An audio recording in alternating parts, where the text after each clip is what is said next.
हम लोग एक ही चीज पर न जाने कितनी बार टैक्स भरते हैं। जैसे कि जब आप पैसा कमाते हैं तो इनकम टैक्स भरते हैं, उस इनकम से आप गाड़ी खरीदते हैं तो गाड़ी खरीदने पर जीएसटी देते हैं, जब गाड़ी खरीदते हैं तो रोड टैक्स भी सरकार आपसे वसूलती है, फिर रोड डेवलपमेंट सेस भी आपसे लेती है, अब आप मोटर इंश्योरेंस भी कराएंगे गाड़ी का तो उस पर भी जीएसटी लेती है, और उसके बाद आप जब पेट्रोल या डीजल भरवाएंगे उस पर भी सेस और वैट लेती है, और अंत में जब आप अपनी गाड़ी को सड़क पर चलाएंगे तो टोल टैक्स के नाम पर जनता से पैसा वसूलती है। इतने सारे टैक्सेशन ओवरलोड कर कर हम इस देश के आम आदमी का खून चूस रहे हैं। सर, इस देश में इन्फ्लेशन पर भी जीएसटी लग रहा है।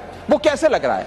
एक प्रोडक्ट जो 100 रुपए का बिकता था उस पर 18% जीएसटी हुआ करता था, आज वो वस्तु महंगी हो गई, 100 से 150 रुपए की बिकने लगी, अब 18% 150 रुपए पे लगने लगा, यानी कि 50 रुपए की जो महंगाई है उस पर भी सरकार जीएसटी लेने लग गई है, which is GST on inflation. में जिन लोगों को अर्थशास्त्र के बारे में जानकारी नहीं है उनकी राय पे अगर बजट बनाएंगे तो इसी प्रकार के फ्लिप फ्लॉप्स देखने को मिलेंगे। क्या हमारे देश की वित्त मंत्री इन्फ्लेशन एडजस्टेड प्रॉफिट्स में विश्वास नहीं रखती?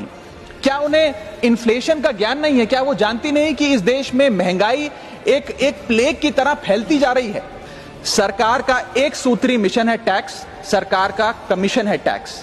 जगने पे टैक्स, सोने पर टैक्स, हंसने पर टैक्स, रोने पे टैक्स, खाने पे टैक्स, पीने पे टैक्स, बच्चों की पढ़ाई पे टैक्स, बुजुर्गों की दवाई पर टैक्स, फसलों की बुआई पे टैक्स, ट्रेन और यात्रा हवाई जहाज पर टैक्स, खरीदने पर टैक्स, बेचने पे टैक्स, फैलने पे टैक्स, समेटने पे टैक्स, सड़क पे टैक्स, आसमान पे टैक्स, गाड़ी पे टैक्स, मकान पे टैक्स, सपनों पर टैक्स, अरमान पे टैक्स, खुशी पर टैक्स, मुस्कान पर टैक्स, दिन रात की गाड़ी कमाई पर टैक्स, किताब पर टैक्स, सियाही पे टैक्स, सब्जी पर टैक्स, मिठाई पे टैक्स।